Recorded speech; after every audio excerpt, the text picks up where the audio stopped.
こんにちは。現代のもののけ姫ことまこです。今日はですね、バリアフリールームの探し方っていうのを教えていきたいと思います。私の DM にも、最近も来ましたけど、バリアフリールームってどうやって探してますかっていうようなお問い合わせが結構来るんです。なので、私としては、日本はもうほぼほぼもうある程度見つけやすいんじゃないかななんて思ってますが、改めて、どうやって探すか、私なりのねやり方をお話ししていきたいと思います。で、例えばじゃあビジネスホテルとか、シティホテルというくくりのあるホテル、一番車椅子ユーザーに皆さん有名なのが東横インっていうホテルには基本的にバリアフリールーム、ハートフルルームっていう名前なんですけど、ハートフルルームの A とか B とかっていうのがある程度基本的にはもう東横インさんにあるので、大体車椅子ユーザー長年過ごしてる人たちはもう困ったら東横インみたいな形になってますけど、私としては、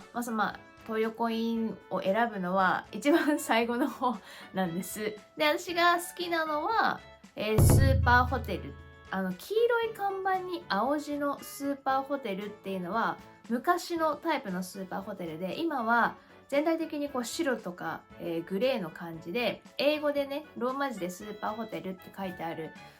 スーパーホテルさんが今増えてきてるんですけど、それだと基本的に全部 100% ってことではないと思うんですけど、基本的にバリアフリールームというのがあります。で、他にはアパホテルにも、100% じゃないけどあるところはあるし、駅から近いところではなくて車で旅行してる中で泊まるってなったらルートインさんの場合は基本的にインターの近くなので、車移動の時に使ったりっていうことがあります。で、その他にも JR ホテルメッツさんっていう JR 東日本さんが運営してるホテルで、それはもう基本 JR の駅直結にあるので移動もすごくしやすいです。あとビアインさんは JR 西日本さんが運営するホテルなので、なので西日本に行くとビアインというホテルが結構ありますね。で、あとは大和ロイネットホテルもちょっと気持ち高いけど、でも駅地下にあるし、あと必ず大和ロイネットホテルさんの建物の1階とかにはカフェかコンビニっていうのが入ってたりするので、今言っただからその大和ロイネットホテル、スーパーホテル、東横インで、JR ホテルメッツ、ビアインさんをこの5つを基本網羅しておけば全国ある程度やっていけます本当に。で、私も基本的に一人移動が多いから駅地下を選んだりするんだけど、そんな中でも大体この5つを抑えてれば今のところ日本全国は行けるので、その他にもやっぱその東京だったらもっとたくさんいろんな会社さんがあるから相鉄フレッサインとかね、そういういろんなところはあるけど、まず本当に基本的にこの5つを抑えてれば困ることはないんじゃないかなと。コンフォートホテルもいいかもしれないね。コンフォートホテルとか。なので本当大手のビジネスホテルは基本的に本当に昔の建物でない限りはある程度今新しくなってるところではバリアフリールームあったりします。ただ、じゃあそのバリアフリールームがめっちゃ完璧かって言われたらそれもまた違う。東横インは大体一緒かもしれないけど、やっぱりもともとなかったところに作ってる部屋を増築してるっていう場合もあったりするから、やっぱり完璧なバリアフリールームになってるっていうことはなかなかないです。ただ一人で自立してるパターンの人だったら、一人で自立できてるということがあってなんとなくやり過ごせる時もあったりそれ以下の人はヘルパーさんがいたりお友達がいたりってなると、誰かの手を借りれればある程度こなせたりみたいな、バリアフリールームがあっても完璧なバリアフリールームがなかったりということもあるので、そこがちょっと難しいんですが、ただまず日本としては5つ、6つを抑えてればいけます。で、その他にもシティホテルと言われるような三井ガーデンホテルとか、ちょっと気持ちワンランク上のホテルだとバリアフリールームももちろんあるんですけど、名前を検索するときにバリアフリールームもそうなんですけど、アクセシブルルームとかっていう風に言われたり、ユニバーサルルームって書いてあるところが結構あったりするので、検索でバリアフリールームって入れても出てこないところも多くあったりします。別にもう楽天とかには書いてないんです。ただブッキングドットコムとか、あとエクスペディアっていうところの、あとアゴダとかにもあるかなにも最近このバリアフリーチェックみたいなのがあるんですよね。ただじゃあバリアフリールームの部屋の写真が出てくるかっていうと、必ず出てくるわけではないです。だから私としてさっき言ったまず5つを基本的に押さえます。でそれ以外泊まりたいなっていう時は、まず自分が行く目的地のホテルを値段からね、例えば Google マップで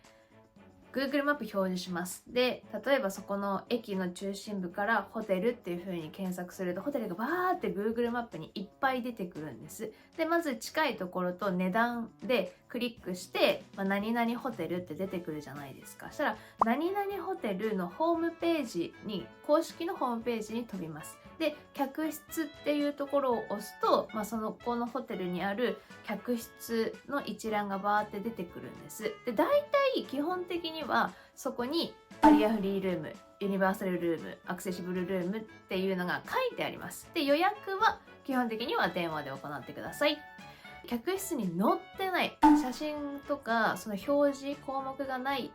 でもじゃあバリアフリールームがないのかって言われたら、そういうことではないこともあるんですよ。そんな時は、そのホテルの公式のホームページから Q&A をクリックします。よくある質問みたいなところがあるので、そこをクリックすると、車椅子の対応のお部屋はありますかみたいな項目があるんですね。で、そこにありますって書いてある場合と、ありませんって書いてある場合と、あとは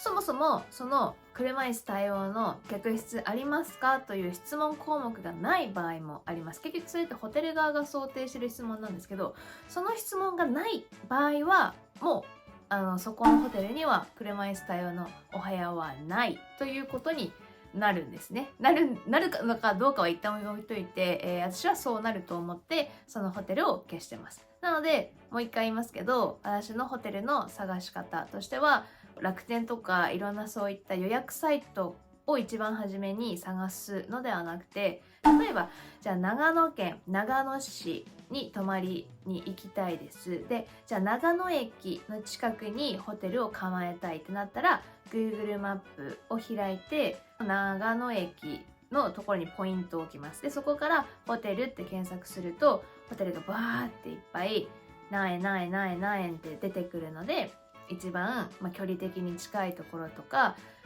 をクリックして、その公式のホームページに飛んで客室があるかどうかを確認して、で電話で予約するっていうことが基本的にあります。ただ公式ホームページからだと何円安いですよとかっていう場合があるんです。でそんな時に私たちは電話だから、じゃあ割引の恩恵を受けれないのかっていう話になっちゃうじゃないですか。もともとバリアフリールームって高いのに、その割引さえもこっちだってネットから予約できるんだったらネットから予約したいんだけど、恩恵を受けれないから正規の値段で行かなきゃいけないのかってなったら、それはホテルまちまちなんですけど、例えばバリアフリールームって大体ツインのところが多いです。だからツインルーム、普通のツインルームと値段が一緒みたいなパターンがあるので、公式ホームページから予約すると安くなりますっていう時のツインルームの値段、割引値段があるじゃないですか。だからそれをその電話で一回問い合わせした時に、公式ホームページでツインルームを予約して、そこから振り替えってできますかって、バリアフリールームに振り替えてできますかっていう風な話をすると、結構でも大丈夫ですよって言ってくれるパターンがあるので、なので一度まず電話して、空いてますか、予約したいです、はい空いてます、じゃあ公式ホームページの、ツインルームを予約した場合、振り替えてバリアフリールームにすることによって割引の恩恵受けれますか、大丈夫ですよってなったら一旦電話を切って、ネットの方でツインルームを一旦予約します。公式ホームページのね、そのホテルの公式ホームページから予約をします。で、予約完了した数分後くらい、大体反映されたかなみたいな感じの時にまた電話して、さっき電話したものですけど、みたいな。今ツインルーム予約しました。で、あっちでも確認できました。じゃあバリアフリールームのツインに振り返しておきますね、みたいなことで、予約をしたりします。海外ってそういう対応が多いんですよ。海外のサイトで結構海外はバリアフリールーム載せてくれてるところがあったりするんですけど、大体そこも対応同じようなお部屋、ツインルームなのかダブルルームなのかをまず予約して、で同じ広さのバリアフリールームに振り替えますみたいな感じのやり取りをするので、そういったやり方を多分してない人もいるかなと思います。割引の恩恵を受けれてない方々もいると思います。だからもともと安いとか、障害者割引してくれるようなところに皆さん行ったりするんだろうけど、東横はなのでもともと安いし、ルートインは割引があります。手帳割引があったりするので、そういったところを使ったりはあると思うんですけど、でもたまには違うホテル泊まりたいなとか、たまにはちょっと綺麗なホテル泊まりたいなとかあると思います。今はどんどんネットでの予約だけになってるので、そういったのをうまく活用しながら予約してほしいなというふうに思いますし、あと最近では大和ロイネットホテルさんがやってくれたことなんですけど、やっぱりさっき言ったようにもともとバリアフリールームじゃなかった部屋を改装したということもあって、例えば部屋の中にちょっと傾斜があるようなところもあるんですよ、バリアフリールームの中で。でそれを電話した時にお話ししてくださって、ちょっと傾斜が浴室までついてるんですよって、大丈夫ですかって言われて、傾斜何度くらいなんですって言われてもいまいちピンと私は来なかったんで、もしよかったらお写真撮ってメールアドレスに送っていただくことできますかというふうに言いました。でそしたら大丈夫ですって言ってくださったので、自分のメールアドレスを口頭で教えて、部屋の中の写真を撮っていただいて、バリアフリールームの撮っていただいて、全然大丈夫じゃんっていうことで、そのまま、予約をしたっていうようなことがあったりするので、どうしても1室しかないから、それをホームページに載せるっていうことを基本的にはしないそうなんですよ。だから例えば私みたいなコンパクトな車椅子は最悪いろいろできることも多いと思うけど、少し大きめのねタイプの車椅子に乗ってる人、別にそれは自立してる人だけじゃなくて介護の車椅子の人もそうだし、その中でちょっと移動が不安だなとか、この車椅子のサイズ幅で通れるかなとかっていう疑問がある場合は電話してお写真を送っていただくことできますかって、それはもうそれぞれの対応だからダメって言われることもあるかもしれないけど、でもある程度今ホテルの人も結構いろいろ対応してくれることが多いと思うので、お写真を送っていただくようにするとより安心かなというふうに思います。もう一つホテル選びの中で注意することが、一人じゃなければ大丈夫かなと思うんですが、道のりですね。ホテルまでの道のりっていうのも結構気にしなきゃいけないなと思います。私は本当にだから一人で動くから坂道あったら嫌だなとか、結構大きな段差があったら嫌だなって思ったりするので、めちゃくちゃ近い時はいいけど、ちょっと気持ち10分くらい漕ぐかなみたいな時は、それこそやっぱ Google マップ最近結構その 3D とかになったりするので、その Google マップを使って道中段差なさそうだなとか、傾斜はなんか分かりにくいんだけど、でもちゃんと見ると若干傾斜ついてるなとか坂道あるなっていうのは分かるので、なんかそういったのを活用して見ないと。一回ね、私品川ですんごい坂の上にあるホテルを予約してしまったのめっちゃ大変だった。だからそういった失敗とかもあるから、そういった失敗を重ねてね、自分で重ねてこうしたらいいんだっていうのが今あるので、私みたいにね、すごい日本の中でも珍しいような観光地に私は行くタイプなので、本当に日本はホテルは1個に1個しかないという大変さはありますが、ただホテル自体でバリアフリールームを備えているホテルは今たくさん増えてますので、ぜひ旅行を楽しんでください。で、他にもやっぱ車椅子で旅行に行こう、バリアフリーの旅行を楽しもうっていうことをやっている団体さんってたくさんあるんですよ。だからバッて見ると意外ともういろんなサイトがあったりして、それこそ Vlog さんもそうだけど、いろんなサイトがあったりして逆に何を見たらいいかわからないっていう状態になってることもあったりします。私どう検索したらちゃんと出てくるのかとかね、あると思いますが、まず簡単なのは今言ったやり方ですし、あと私の場合、インスタグラムの方にも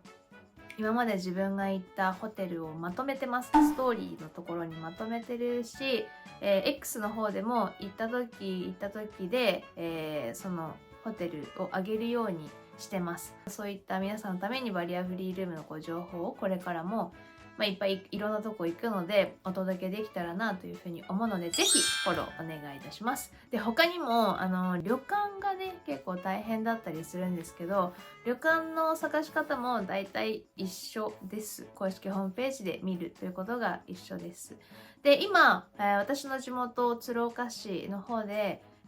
温泉街があるんですけど、そういったバリアフリールーム調査っていうのをして動画に出してたりします。完璧ななかなかバリアフリールームってないんですが、それでもある程度みんなで行ってちょっと手を貸してもらえれば入れるみたいなところもたくさんあるので、ぜひそっちのね温泉動画の方も見て、山形の方に鶴岡の方にも遊びに来てくれたらなと思います。温泉旅館調査というのはこれからもどんどんしようと思うので、ぜひ見ていただけたら嬉しいです。で、あとは、私くらいの状態の人なのであれば、バリアフリールームじゃなくても入れるところって結構たくさんあるんですよ。基本的にだからシティルーム、シティホテルというところでは段差がなかったりするので、ユニットバスのお風呂に車椅子で寄せて浴槽に入って体洗って出てくるみたいな奥義を身につけると、バリアフリールームじゃなくても泊まれたりするので、そうするとお金もね安くなったりするので、そういったお風呂の入り方とかっていうのは動画の方にでも昔出してるので、ぜひ見ていただけたらなと思います。なんか最近だとさ、その電話もさすぐフロントに繋がらなかったり、なんかいろんなコールセンターを得てとか、いろんななんかボタンを押した上でやっと人と話せるような感じになっちゃっててめんどくさいんですけど、なんか私がいろんな旅先してる中で、これどうしてるんですか、どうやってるんですかというような疑問があればどんどん言っていただいて、こういう風にまた動画にしていきたいと思います。はい、ではこの動画が役に立ったなと思っていただけたのであれば、ぜひいいねボタンと、あとはチャンネル登録をよろしくお願いします。では本日も最後までご視聴ありがとうございました。